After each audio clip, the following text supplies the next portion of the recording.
오늘의 말씀 마가복음입니다. 마가복음 기록된 거는 마태복음하고 동일합니다. AD 60년경에 기록되었고요. 예수님이 3년 반 동안 사역을 하셨거든요. 그래서 3년 반 동안 사역한 것을 주로 나온 내용이고요. 사복음서 중에서 두 번째 책입니다. 근데 이 마가복음에서는요, 잦은 설명이 있어요. 어떤 설명이냐? 군단이라든지 백부장 등의 라틴어가 많이 사용됐던 점도 있고요. 로마 사람들이 좋아하는 짧고 간단한 명료로 서술된 점, 또 마태복음과 달리 메시아의 계보, 족보죠. 계보가 생략되었고요. 구약의 예언을 생략하고 요르단이 강이라는 것을 설명해 주고 있고요. 올리브산이 성전 맞은편에 있다는 것도 설명해 주고 있어요. 만약에 이거에 설명이 유대인들에게 주는 책이라면 굳이 설명할 필요가 없는 거예요. 유대인들은 다 아는 내용이잖아요. 그런 부분이. 근데 왜 그런 걸 설명을 하냐? 마가복음은 유대인에게 주는 책이 아니라는 거예요. 마가복음은 누구에게 주는 책이냐? 이방인에게 쓰여진 책이다. 이방인 중에서 누구에게? 로마 사람들에게 쓰여진 책이다라고 볼 수가 있는 거예요. 왜냐면 로마 사람들이 좋아하는 그런 짧은 글로 되어 있어요. 로마 사람들이 좀 한국 사람하고 성향이 비슷한 것 같아요. 빨리빨리. 우리나라 빨리빨리잖아요. 빨리빨리 쓰고 요점만 쓰고 넘어가야지. 거기에 길게 하면 우리나라 사람들도 싫어하잖아요. 그래서 로마 사람 중에 그런가 봐요. 그래서 마가복음 보면 아주 진짜 간략하게 아주 요점만 잘 써 있습니다. 마가라는 이름은요, 망치라는 뜻을 갖고 있습니다. 마가의 또 다른 이름이 있어요. 요한입니다. 그래서 마가라 하는 요한이다 라고 성경은 나와요. 그래서 마가가 이름이 두 가지다. 마가도 있고 요한도 있다. 마가의 어머니의 이름도 나와요. 마리아입니다. 그러니까 마리아가 예수님의 어머니의 이름이 뭐죠? 마리아죠. 네. 그리고 거기에서 마귀를 내쫓은 여자가 나오죠. 6마귀인가 7마귀를 내쫓은 예수님께서 그 여자도 마리아고 예수님을 섬겼던. 그래서 이모도 마리아고 예수님이. 그러니까 이때 당시에는 마리아가 다 여자들 이름 중에서 제일 흔한 이름이 마리아였던 것 같아요. 우리나라에 뭐가 있을까? 제일 흔한 순자, 혜자, 미숙. 지금 자매님 이름이네요. 네.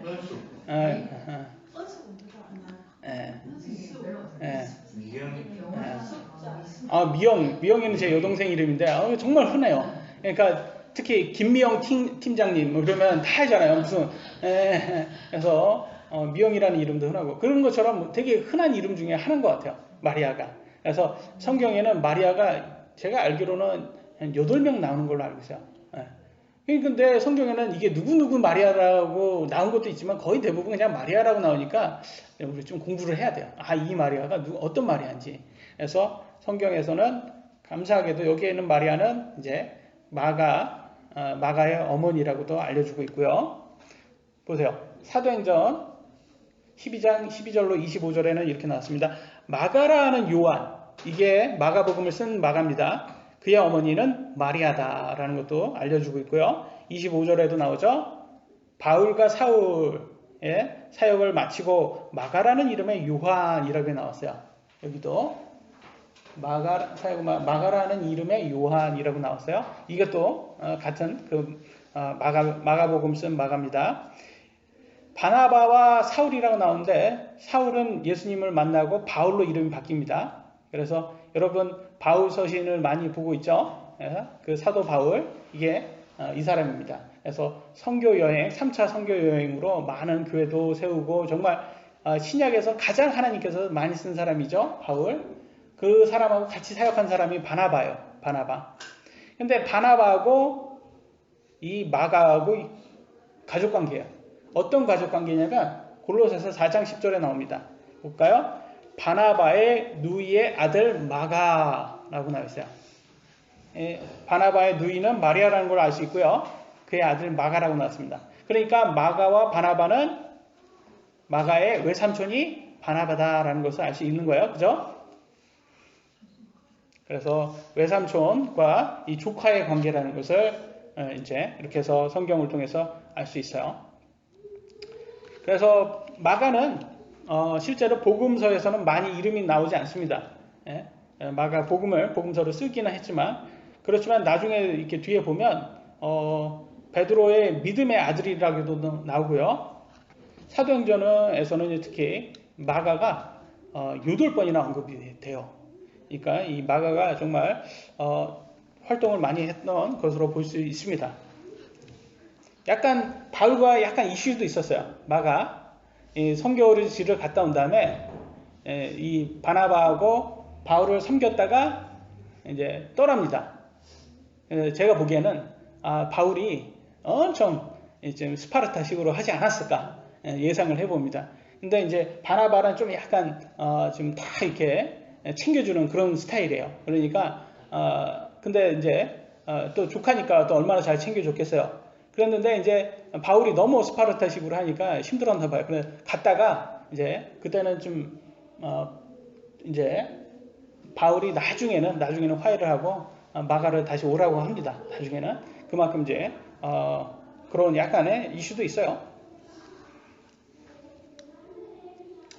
마가복음의 목적은요, 나사렛 예수님이 하나님의 종으로 이 땅에 오셨다는 것을 보여주는 거예요. 섬기러 오셨다. 근데 여기에서 핵심은 뭐냐? 마가복음은 핵심은 예수님을 뭘로 묘사를 많이 하냐? 종으로 묘사를 많이 합니다. 종. 마태복음에서는 뭘로 묘사를 많이 했죠? 왕으로 묘사를 많이 했어요. 그죠? 마태복음은 왕이다. 마가복음은 종이다. 이렇게 보시면 그것만 기억을 해주시면 됩니다. 그래서 빌립보서 2장 7절 8절은 예수님을 이렇게 묘사하고 있습니다. 스스로 무명한 자가 되사 자기 위에 종의 형체를 취하시고 사람의 모습이 되셨으며 라고 나와 있어요. 그러면 종이라는 것은 뭐냐?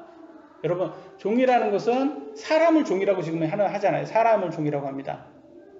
종의 반대말은 뭐예요? 주인이에요. 주인. 종의 반대말은 주인이에요.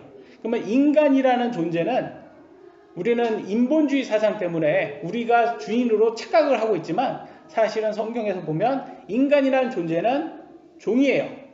누가 주인이에요? 신이 주인이에요. 신. 하나님이 만들었잖아요. 우리를. 인간을 만들었으니까 우리는 종이고 주인은 하나님이다. 요거를 잘 기억을 하시면 됩니다. 근데 그 주인이신 예수님이 스스로 무명하게 되시고 또 종의 형체의 인간의 몸으로 오셨다는 것을 보여주고 있어요. 그 다음에 8절 보시면 사람의 모양으로 나타나사 자기를 낮추시고, 그잖아요. 신이 인간이 됐다는 건 얼마나 낮아진 거예요. 죽기까지 순종하셨으니 그 십자가의 죽음이라 라고 했어요. 하나님의 순종이 가장 중요한 것은 예수님께서 죽으셨다는 거예요. 누구를 위해서? 우리를 위해서. 그래서 이 마가복음은 핵심은 뭐냐?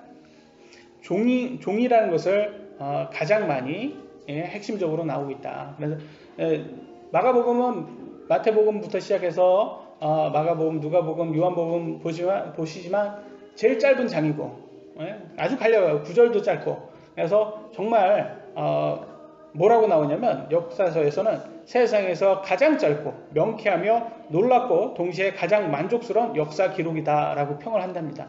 마가복음이. 그만큼 이제 정말 여러분이 좀 약간 집중해서 마가복음을 보시면 야, 이렇게 짧은 구절에 어떻게 이렇게 많은 정보를 담아놨을까 놀랍습니다. 정말 내가 글을 쓴다면 내가 이렇게 많은 정보를 이렇게 짧게 명료하게 이렇게 담을 수 있을까라고 생각이 되실 거예요. 그래서 이 마가복음에서는 이제 예수님께서 종으로 오셔서 행위를 많이 강조하고 있어요. 어떤 것을 행하셨냐, 우리를 위해서 어떤 것을 행하셨냐라는 것을 강조합니다. 그래서 마가복음 10장 45절에 같이 한번 읽어볼까요? 시작. 사람의 아들은 섬김을 받으러 오지 아니하시고 도리어 섬기며 자기 생명을 많은 사람의 대속물로 주려고 왔느니라. 아멘. 그래서 예수님, 사람의 아들, 인자죠. 사람의 아들이라는 것은 예수님을 칭하는 말이에요. 이게 왜 사람의 아들이라고 하냐면 이게 구약에서 예언된 말이에요. 사람의 아들이라고. 근데 그분이 오신다. 그분이 메시아라는 거예요. 그러니까 그래서 사람의 예수님이 스스로 내가라고 표현 안 하고 사람의 아들이라고 표현한 거야. 그러니까 이 구약에서 예언된 그 메시아가 나다라는 말을 이렇게 표현을 하신 거예요. 사람의 아들. 근데 사람의 아들은 왜 이 땅에 오셨냐? 자기 생명을 많은 사람의 대속물로 주려고 왔느니라 라고 나오고 있어요. 여기에서 또 나왔죠. 아까 우리가 찬양했던 그 부분이죠. 여러분을 위해서 대신, 우리를 위해서 대신 죽으시러 오셨다라고 말했어요. 근데 대신 이렇게 말만 하시고 안 죽으시면 안 죽으셔. 뭐야 이렇게 할 텐데 진짜 죽으셨잖아요. 그죠? 그러니까 대단한 거예요. 여러분 한번 조국 한번 생각해봐요. 조국은 요즘 몇 달째 네이버 거기 우선순위에서 아주 상위를 해가지고 제가 많이 써먹고 있습니다. 조국이라는 사람 옛날 8,000개를 썼대요. 페이스북에 8,000개를 썼는데 틀린 말은 없어요. 쓴 것 중에서 참 잘 썼어요. 근데 알고 보니까 자기 삶은 그렇게 안 했던 거예요. 그죠? 자기는 그렇게 안 살고 남한테는 너 이래라 저래라 이렇게 바르게 살아야 된다 이렇게 잘 지적은 했잖아요. 지적질은 참 잘했어요. 근데 자기는 더 심하게 아주 부패적인 삶을 살았다는 거예요. 그게 핵심이에요. 그게. 그러니까 조국의 적은 조국이라는 말이 있어요. 얼마나 위선이었냐, 너가 얼마나 위선으로 살았냐라는 것을 우리 사람들이 그걸 비판을 하는 거예요. 조국이라는 사람을 비판하는 이유가 말은 너는 그렇게 잘해놓고선 나중에 네 삶을 보니까 어떻게 그렇게 위선적으로 살았냐 이걸 비판을 하는 겁니다. 근데 우리 예수님은 어때요? 말하셨고 말대로 하셨습니까? 하셨잖아요. 대속물로 우리를 위해서 죽으셨잖아요. 여러분 누구를 위해서 죽는다는 거 아무나 할 수 없는 거잖아요. 사랑 없이는 할 수 없는 겁니다. 그걸 하셨기 때문에 우리는 예수님을 신뢰할 수 있는 거예요. 그렇기 때문에 우리가 신뢰할 수 있어요. 우리 조국을 신뢰할 수 없잖아요. 왜? 행동이 다르니까. 예수님은 우리가 신뢰하고 믿을 수가 있는 이유가 바로 십자가의 죽음이라는 걸 행동으로 보여주셨기 때문입니다. 첫 번째 우리가 볼 거는요. 예수님이 이 땅에 뭘로 오셨다? 섬기러 오셨다라는 부분입니다. 그걸 이제 마가복음에서는 강조해 주고 있습니다. 다시 한번 마가복음 10장 45절을 보시면 사람의 아들은 예수님이죠. 섬김을 받으러 오지 아니하시고 도리어 섬기러 오셨다라고 말을 해주고 있어요. 우리 예수님께서 우리를 위해서 섬기러 오셨대요. 어떻게 섬기냐? 하나님의 종으로서 일을 하시는 거예요. 우리가 섬긴다. 여러분 예배 우리 지금 예배를 하고 있죠? 예배를 영어로 뭐라고 해요? 예배를 서비스라고 하죠? 서비스라고 해요. 여러분 어디 가서 서비스 잘 받았다 그러잖아요. 백화점을 갔는데 좀 거기 가니까 서비스 참 좋더라. 무슨 말이에요? 참 잘 섬기더라. 그 말이잖아요. 그러니까 교회라는 것은 어떤 곳이에요? 지체를 섬기는 곳이다. 여기는. 그래서 우리 예수님이 우리를 섬긴 것처럼 예수님 뭐라고 했냐? 너네도 너네끼리 섬겨라 라고 말한 거야. 그래서 우리가 이곳에 와서 교회라는 곳이 잘난 척하는 곳이 아니다. 섬기는 곳이어야 된다. 그러는 거야. 그래서 교회가 참 이게 인간이다 보니까 이게 교회가 규모가 커지면 커질수록 꼭 그런 사람들이 있나 봐요. 그죠? 그래서 꼭 자기를 높이려고 하고 막 그러다 보니까 거기에서 좀 약간 마음이 상하는 경우도 종종 있더라고요. 그래서 잘 생각해야 되는 것은 교회라는 것은 예배하러 왔다라는 말은 내가 여기에서 섬김을 받으러 온 게 아니라 내가 섬김을 하러 왔다라고 생각하시면 됩니다. 그러니까 여러분 예배 오셔서 예배만 딱 듣고 여기 아무것도 안 하고 가시면 섬기지 않고 가시면 섬기러 온 거가 아니게 되는 거잖아요. 그러니까 섬김을 하는 것은 어떤 교회 가면 일을 너무 많이 시킨다. 저는 참 그 소리를 듣기 싫어서 저는 많이 일거리를 많이 안 만들기는 합니다. 그 교회도 작고 그러니까. 그런데 그거에 대해서 섬긴다라는 말에 일이 포함된다라는 것을 좀 참고로 알고 계시면 좀 좋을 것 같아요.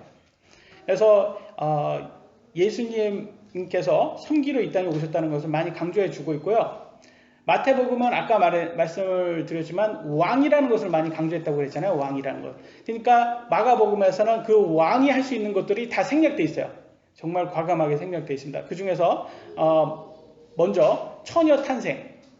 예수님께서 아주 인간적으로 태어나지 않았잖아요. 처녀에 의해서, 남자와 관계 안 한 여자에 의해서 태어났단 말이에요. 그게 일반 사람이 할 수 있는 게 아니란 말이에요. 그런 게 태어나면 참 특출나죠. 그건 왕이니까 아주 특출한기 때문에 할 수 있었고, 또 동방 박사가 방문해서 지난주에 우리가 본 것처럼 예배를 했고 경배를 받았고, 또 누가복음에서는 12살 된 소년 예수가 나옵니다. 잠깐 나오는데요. 그 소년 예수가 그 신학 박사들하고 율법 박사들이죠. 그런 사람들하고 막 논쟁을 하는데 하나도 거리낌 없이 말을 막 이렇게 질문을 던져요.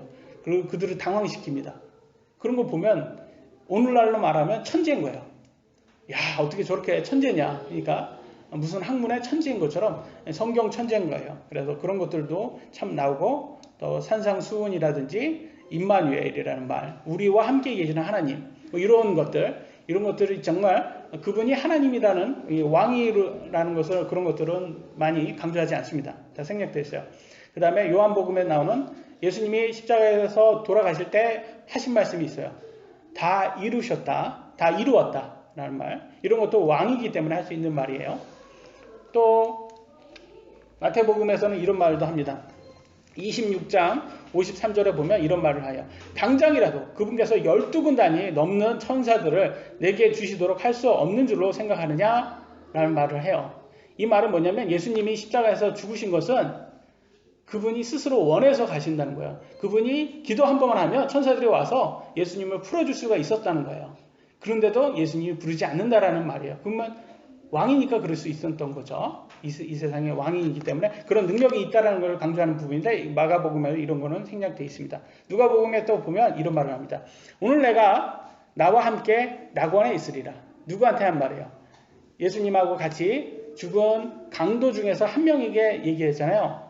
거기에서 하면서 너가 오늘 이제 같이 죽으면 천국, 그때 당시 낙원이죠. 낙원에 같이 간다라는 말, 이거는 왕만 할 수 있는 말이에요. 예. 종으로는 할 수 없는 말이에요. 그러니까 이런 것들은 또 마가복음에는 없다, 이렇게 보시면 됩니다. 근데 마가복음에서는 뭘 강조를 하냐? 복음이라는 단어가 많이 강조되고 있어요. 여러분, 복음이 무슨 뜻이에요? 복음. 예? 기쁜 소식이에요. 기쁜 소식. Good news. 예? Gospel. 복음은 good news예요. 기쁜 소식이에요. 어떤 기쁜 소식이 있어요? 바로 너네들이 이제 지옥 가지 않는다.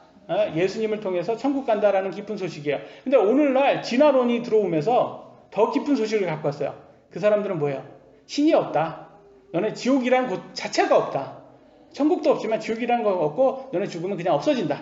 이런 더 기쁜 소식을 갖고 와서 일반 사람들이 지금 예수님의 기쁜 소식을 이게 받아들이지는 않는 거예요. 더 기쁜 소식인데 그거는 거짓말이에요. 거짓말. 그게 거짓말이니까 문제인 거예요. 네, 기쁜 소식인데 그 기쁜 소식이 복음서에 12번 나옵니다. 이 가스펠, 복음이라는 단어가. 근데 마가복음에서만 무려 8번이 나오는 거예요. 그러니까 예수님께서 이 복음을 전하려고 했던 그런 부분이 많이 나온다. 일하시는 부분이 많이 나고요. 마태복음에서는 이제 왕으로 많이 나오는데, 마가복음에서는 종으로서 일하시는 모습이 많이 나온다고 했잖아요. 종으로서 뭘 많이 했냐? 기적을 많이 행하셨어요. 아주 디테일하게 예수님께서 기적을 행한 게 나오는데요. 19번이나 기적이 나옵니다. 그런데 이제 그러니까 예수님께서 30년 동안 사신 다음에 3년 반 동안 사역을 하시고 십자가에 돌아가신 거예요. 그걸 기억을 하시면 되죠. 근데 30년 동안 산 거는 성경에 잘 안 나와요. 몇 개 잘 안 나오는데, 특히 마가복음은 당연히 예수님께서 사역만 중요시하니까 생애는 30년 동안 삶은 더더욱더 잘 설명하지 않고 있습니다. 바로 사역으로 들어가는 책이기 때문에 요한의 침례 받고 바로 사역 들어가는 것부터 시작되기 때문에 그런 게 안 나옵니다. 그러나 이 30년 동안의 삶이 있어야 이 3년 반의 사역이 나올 수 있었던 거예요. 그래서 성경의 인물 중에서 많은 사람들이 그러했어요. 정말 무명으로 고생을 좀 많이 한 다음에 짧게나마 하나님에 의해서 사용된 사람들이 많이 있어요. 모세는요, 하나님께서 언제 불렀는지 아세요? 80세에 불렀어요. 80세. 여러분 80세. 그러면 40년 동안 양 쳤어요. 가축을 쳤어요. 목자로 활동했단 말이에요. 40년 동안 광야에서. 그러니까 여러분 생각 한번 해보세요. 40년은 모세는 40년은 페르시아 아니 이제 이집트의 왕자로 살았잖아요. 이집트의 왕자로 살았는데 그래서 왕자니까 자기가 정말 교육도 많이 받고 정말 내가 하나님께서 나를 얼마나 크게 쓸까 그런 거를 많이 있었어요. 자기를 높였단 말이에요. 근데 알고 보니까 40년 동안 광야에서 가축치고 있으니까 우리 하나님께서는 나 같은 놈은 내가 쓸 수가 없구나. 내가 이런 놈이었구나. 내가 왕자라고 완전히 좀 내 자신을 너무 높였구나 라고 하면서 정말 겸손한 그런 시간을 보내요. 그래서 이제 하나님께서 이 모세를 부를 때도 굉장히 겸손한 모습을 보여주는 것을 볼 수가 있어요. 그래서 그런 훈련의 기간이 굉장히 중요했던 거예요. 아합 왕 앞에 나타난 엘리야도요. 그의 긴 젊음을 이 아합 왕이 나타나기 전에 많은 고생을 했다고 나오고요. 아모스도요. 청춘의 농장에서 많이 일을 했던 거예요. 하나님께서 쓰시기 전에는. 침례 요한도 마찬가지죠. 30년 동안에 광야에서 훈련을 했어요. 예, 하나님께서 쓰시기 위해서. 그렇기 때문에 우리들도요. 하나님이 다 쓰시는 도구입니다. 그릇이에요. 그릇. 하나님께서 이제 쓰시는 그릇인데 그 하나님의 쓰실 수 있도록 그릇이 되기 위해서는 훈련을 받아야 돼요. 여러분 지금 하나님 말씀 듣는데도 굉장히 졸립습니다. 그죠? 눈꺼풀이 굉장히 무거워요. 근데 이것도 다 훈련이에요. 이게 다 훈련이에요. 굉장히. 저도 미국에서 성경 공부할 때 신학교에서 할 때 제가 이제 신학교에 있을 때 미국에 가서 아주 심한 불면증에 제가 고생을 했거든요. 10년 동안 불면증으로 굉장히 고생했는데 잠을 거기에서 미국에서 3시간 잤거든요. 3시간 잤는데 잔 게 아니에요. 3시간 졸도를 하다가 일어난 거예요. 졸도를 거의 잠을 못 잤어요. 거기에서 거의 안 잤다고 볼 수 있는 거예요. 근데 잠을 눈만 감고 3시간 있다가 일어난 거예요. 그래서 새벽에 일어나서 새벽 운동하고 그때는 몸이 좋았습니다. 지금하고 비교하시면 안 돼요. 그래서 그때는 막 한창 때니까 막 그렇게 열심히 살고 그랬는데 수업에만 들어가면 그렇게 졸린 거예요. 왜냐면 잠을 못 자고 또 운동도 열심히 해야지 또 미국에 가서 이제 미국 아이들한테 뒤지지 않기 위해서는 열심히 해야 되잖아요. 근데 중요한 게 수업 들어가면 졸리는 거예요. 너무 졸리는 거예요. 그래서 제가 했던 방법이 이제 앉아 있어야 되잖아요. 앉아 있는데 살짝 엉덩이를 띱니다. 앞만 꼬집어도 이게 졸리니까. 여러분 지금 자리에서 상장 엉덩이를 뜨면 굉장히 맞아요. 그 자세가 됩니다. 그 자세가 되면서 그럼 잘 수가 없는 거예요. 그 자세로 어떻게 자요, 여러분? 졸릴 수가 없는 거예요. 그래서 그 자세로 수업을 제가 했었어요. 그만큼 고생을 했는데요. 물론 지나면 잘 생각도 안 납니다. 지나면 잘 생각도 안 나고 또 남의 고생한 거는 와닿지도 않아요. 내가 고생해야지 와닿지. 그래서 여러분도 다 고생을 하시잖아요. 근데 아무 하찮은 경험이라도 하나님께서 나중에 쓰실 수 있는 거기 때문에 이걸 다 감사하면서 우리가 해야 되는 거예요. 그래서 고린도전서 15장 58절에는 이런 말을 하고 있습니다. 같이 한번 읽어볼까요? 시작.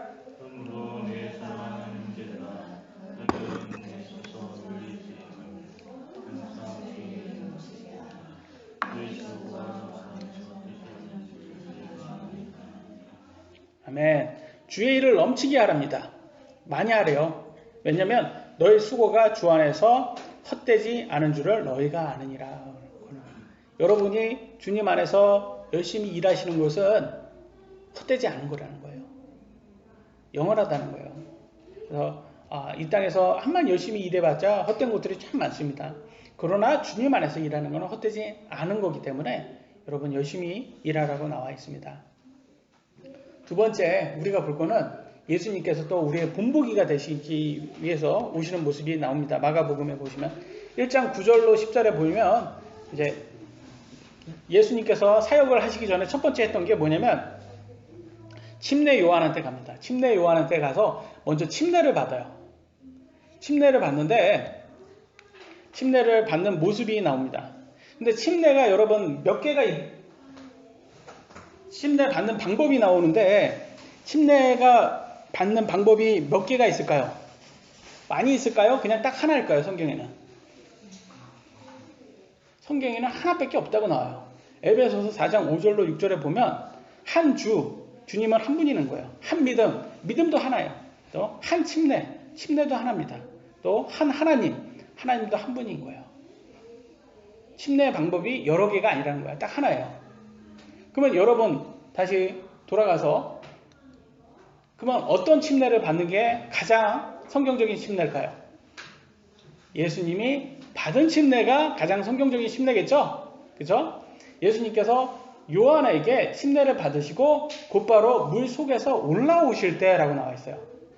그러면 여러분 물 속에 먼저 들어가야 되는 게 맞겠죠? 물 속에서 올라오려면 물 속에 먼저 들어가야 되는 거예요. 그죠? 그러면 물이 많이 있어야 되겠죠? 그러면 세례는 물 속에 들어갈 수 있어요? 물 속에서 나올 수 있어요? 그러니까 세례를 지금 한국에 많은 교회들이 세례를 하고 있어요.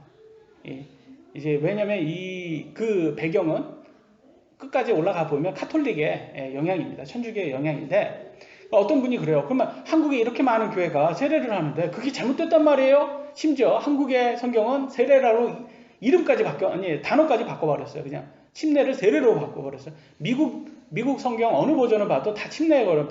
베프티즘이라고 나와 있는데 그걸 다 세례로 굳이 다 바꿔놨어요. 그래서 자기의 그거를 오류가 아닌 것처럼 만들어 놨단 말이에요.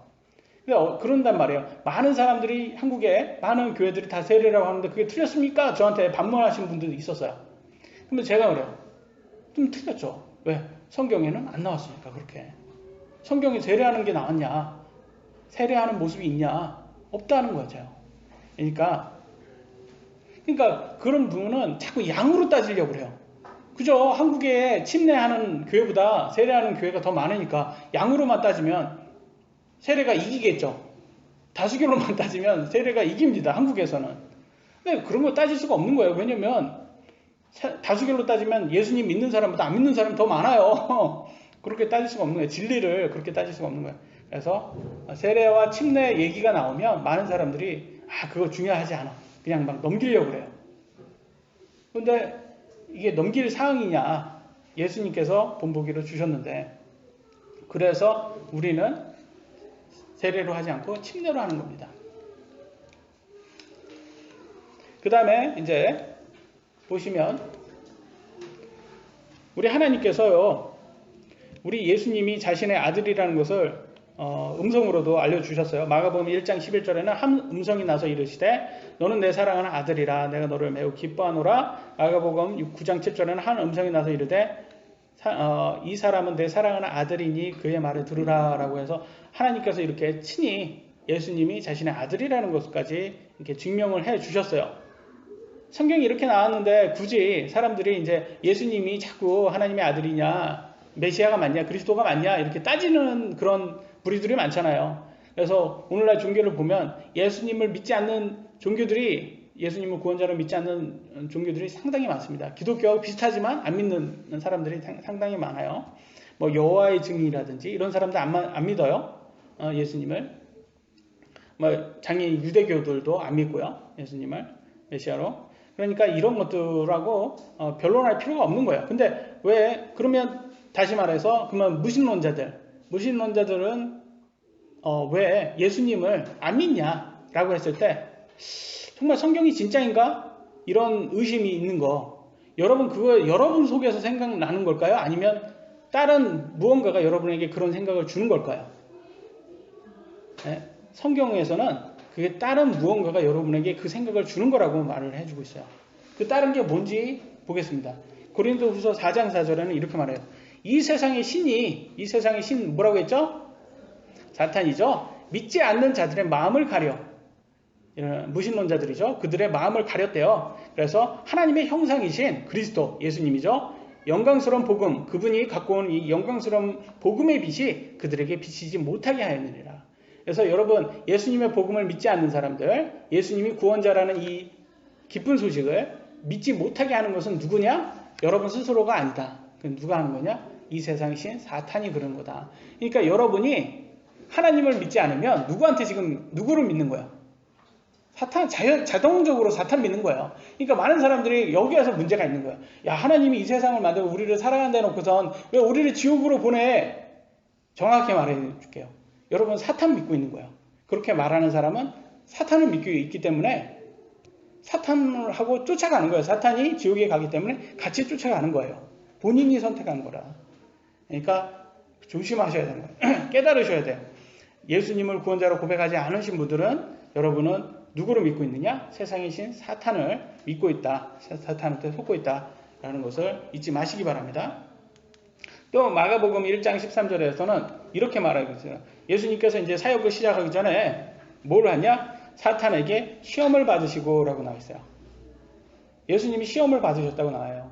그러면 많은 사람들이 그래요. 나 이제 예수님 믿으면 더 이상 시험이 없어 라고 그러는 사람들이 많이 있는데 여러분 그렇게 말하면 맞지가 않은 거예요.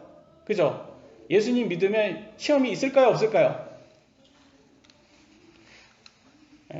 예수님도 받았는데 왜 여러분은 없다고 생각을 하냔 말이에요.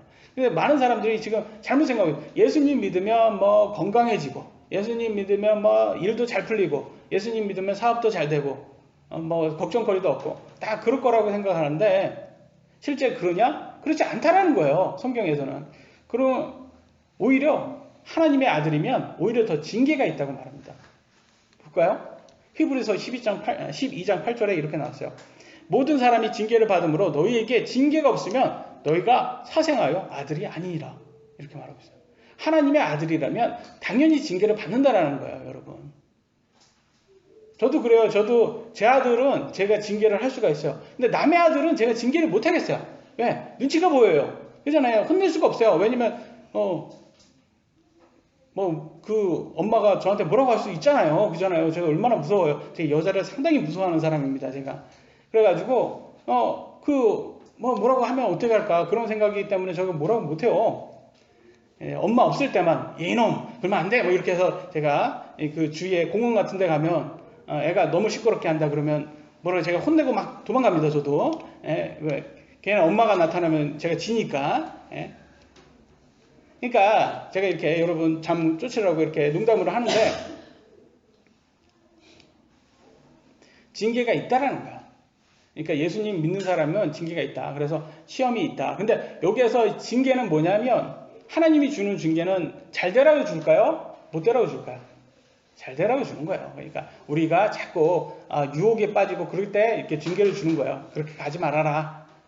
근데 자꾸 죄에 빠져서 유혹에 빠져서 잘못되면 그렇게 하면 그거는 쾌락 쫓아가면 그건 멸망이 인도하는 거예요. 근데 하나님께서 주는 징계는 우리를 의롭게 만드는 징계예요. 그래서 좋은 징계다, 이거는. 그래서 여러분 예수님 믿어서 오는 뭐 고통, 징계 이런 건 좋은 거예요. 좋은 거예요. 우리를 더 의롭게 만들기 위해서 그렇게 하는 겁니다. 이제 정말 얼마나 많은 세상 사람들이요 1순위로 쾌락을 선택하는지 몰라요. 정말 돈을 엄청 아끼는 사람들도 제가 보면 돈을 정말 아껴요. 근데 돈을 막 쓰는 데가 있어요. 이 쾌락에 쓰는 데는 돈을 막 쓰더라고요. 특히 술 사먹는 사람들, 이 한 잔의 술 사먹는 사람들 중에서 진짜 술값 아끼는 사람, 술값 한 번 먹으면 10만 원 돈 나오잖아요. 근데 술값은 그렇게 안 아끼더라고요. 보면 어떤 유명한 사람도 진짜 수도도 집에 수도도 막 아끼는 그런 사람 있잖아요. 근데 한 달에 술값으로 100만 원 쓴다고 하더라고요. 야, 그래서 저는 역시 사람이 한 잔의 술 이렇게 쾌락을 위해서 많이 쓴 거라. 순간의 희열, 좀 더 많은 돈, 공허한 명예 자리 이런 거를 위해서 많은 사람들은 영혼을 팝니다. 건강을 팔아요. 가정을 팔아요. 우정을 팔아요. 또 평화를 팔고 행복을 팔고 제일 중요한 게 영생을 팝니다. 많은 사람들이 그러고 있어요. 에서는요 팥죽 한 그릇을 위해서 장자권을 팔았고요. 가롯 유다는요 은 30냥 때문에 예수님을 팔았어요. 그러니까 조심하셔야 되는 거예요. 이거는 우리가 쾌락을 위해서 파는 것은 그로 인해서 꼭 보응이 옵니다. 여기에서 보응이라는 것은 징벌이에요. 징벌. 아주 안 좋은 거죠. 조심하셔야 되는 거예요. 마지막 일하시는 예수님에 대해서 보겠습니다. 복음서 보면 예수님의 기적을 모두 다 합쳐보잖아요. 그러면 몇 개의 기적을 하셨는지 아세요? 혹시? 몇 개의 기적을?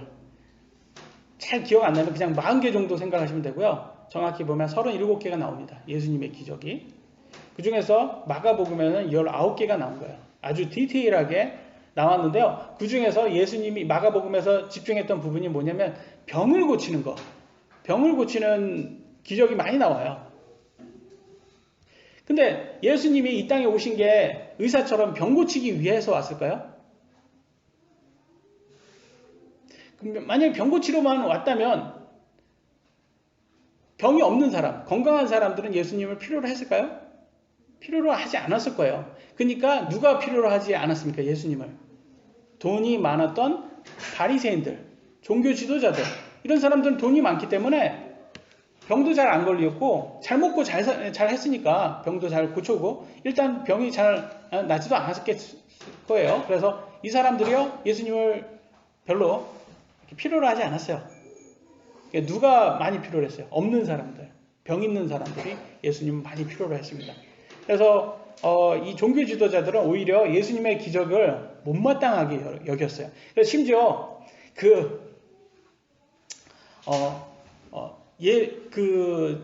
예수님이 병 고치면 그게 율법에 어긋났다. 그거 꼬투리 잡으려고 열심히 찾고 그래서 예수님을 어떻게 하든 죽이려고 그랬단 말이에요. 병 고치는 것도 싫어했어요. 남들 병 고치는 것도.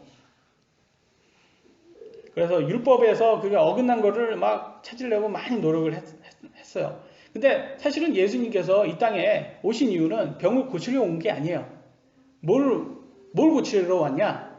병이 아니라 죄를 고치러 온 거예요. 죄.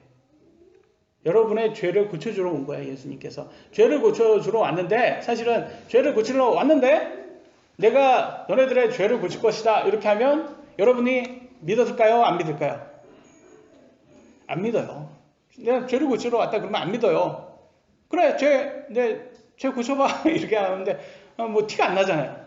그러니까 예수님께서 병을 고친 거예요. 대신해서. 왜? 병 고치면 바로 눈에 튀잖아요. 그러니까 저분이 이 병까지 고칠 수 있는 분이면 죄까지도 고칠 수 있는 분이 아주 그런 분이겠다라는 것을 알게 하기 위해서 그런 거예요. 그거를 아주 친절하게 잘 설명한 구절이 마가복음 2장 9절로 12절에 나와 있습니다. 제가 읽어드릴게요.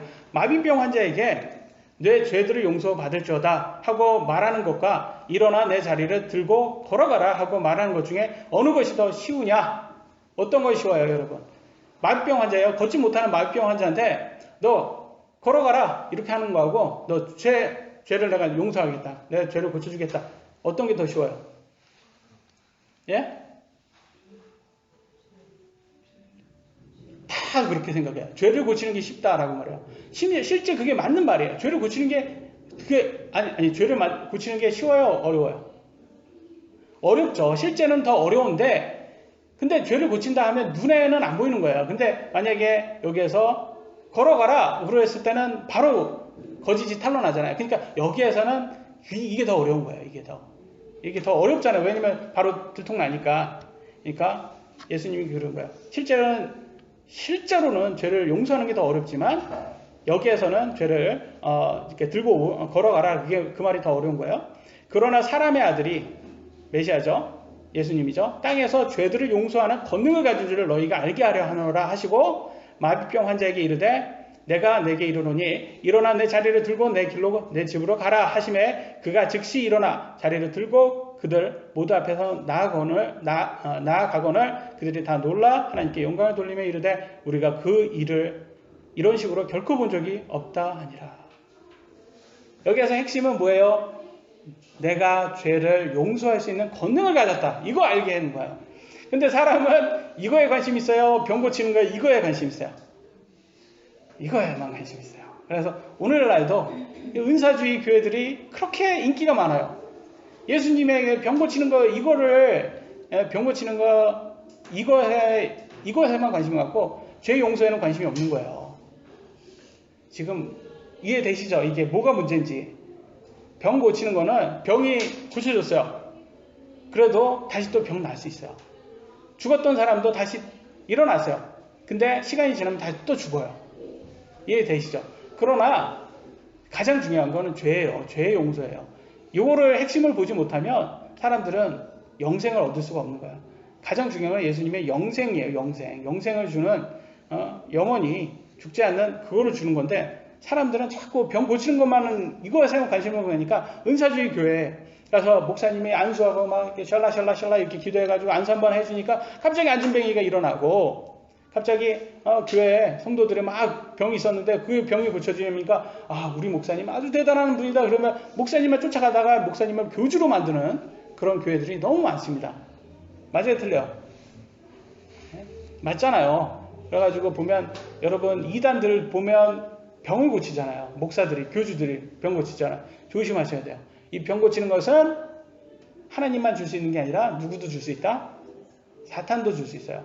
그래서 욥기 보시면 하나님이 마귀 사탄한테 뭐라고 했냐면 너 욥한테 가가지고 죽이지만 말아라.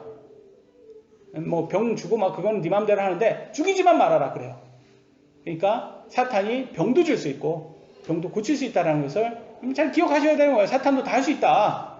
죽일 수도 있어요. 사탄이 육신도 죽일 수 있어요. 사탄은 뭐만 못해요. 사탄이 못하는 거는 둘째 사망으로 들어가는 것만 못하는 거예요. 사탄이 못하는 거는 여러분을 불호수로 들어갈 수 있게 이거 하는 거는 하나님만 할 수 있는 거예요. 이거는 사탄은 못해요. 근데 사탄이 할 수 있는 거는 병도 고칠 수 있다. 그러니까 자꾸 은사주에 이런 거 빠지면 안 돼요. 자꾸 병 고치는 거 이거 빠지면 안 돼요. 네? 이거 좋죠. 그렇죠. 병 있는데 고쳐주면 얼마나 좋아요. 저도 그런 하나님이 그런 권능을 주셨으면 좋겠지만 솔직히 한쪽으로는 그런 마음이 있지만 또 한쪽으로는 또 내가 나한테 그런 마음 그런 능력을 주셨다가는 내가 또 이상한 쪽으로 가지 않을까 그런 게 있어요. 그래서 차라리 안 주시는 게 오히려 저한테도 좋지 않을까. 그잖아요. 여러분 생각 한번 해보세요. 제가 병을 고쳤어요. 안수를 했는데 병을 고쳤는데 갑자기 막 사람이 막 엄청 막 여기 교회에 몰리는 거예요. 그러면 갑자기 제가 제 스스로를 높이지 않을까요? 예? 갑자기 사람들이 막 저한테 막 어이구 목사님 하면서 막 절을 하는 거예요. 저한테. 그러면 제가 사도들처럼 저한테 절을 하지 마시고 오직 하나님 우리 예수님만 한테 하세요. 이렇게 처음에는 하다가 갑자기 뭐 그런데 나한테도 뭐 할 수 있는 거 아니야? 내가 이 정도 한 거 아니야? 뭐 이렇게 변하지 않을까요? 저도 사람인데. 그러니까 이거는 아무나 할 수 있는 게 아니에요. 그러니까 사도들한테는 그게 있었다는 거예요. 그 당시에는 사도들한테는. 근데 지금은 조심하셔야 된다. 너무 그런 데에 치우치셔서는 안 된다. 그러니까 중요한 거는 병 고치는 것보다 더 중요한 게 뭐냐? 죄를 고치는 거다. 죄를 고치는 거야. 요게 더 핵심인데 요거에 빠지면 안 된다. 그래서 이제 시간이 많이 지났으니까 이제 끝말기로 하겠습니다. 그래서 마지막으로는 우리 예수님께서 뭐라고 말씀하시냐? 이겁니다. 이거.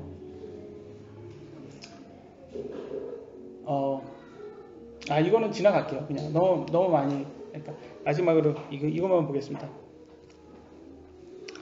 마가복음 16장 20절하고 고린도전서 3장 9절에 이런 말이 있어요. 주께서 그들과 함께 일하시며 마가복음에 일하신다는 그 부분을 핵심적으로 보여주시죠. 고린도전서 3장 9절에도 우리는 하나님과 함께 일하는 일꾼이요 라고 말을 하고 있어요. 일을 해야 돼요? 일을 하지 말아야 돼요? 해라고 나왔어요. 우리 구원은요 행위로 하는 게 아니라고 나왔잖아요. 근데 이걸로 사람들이 헷갈려요. 구원이 행위로 아니니까 일이 없다라고 그러니까 맞아요. 구원 받는 거는 행위가 없어요. 일이 없어요. 그러나 구원 받은 이유가 중요한 거예요. 구원 받은 이후에는 우리가 일하라고 하셨어요.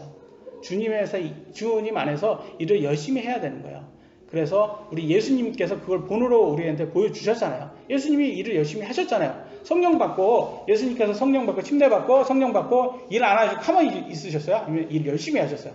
일 열심히 하셨잖아요. 그 모습처럼 우리도 열심히 일을 해가지고 주위 사람들에게 오직 예수님만이 우리의 구원자다라는 이 복음을 널리 알리는데 여러분이 그 넘치게 일을 하시라 이렇게 말을 하고 있습니다. 그래서 우리가 정말 예수님을 믿는 사람이라면 우리는 일을 해야 됩니다. 그래서 오늘은 여기까지 하도록 하겠습니다. 기도하시겠습니다.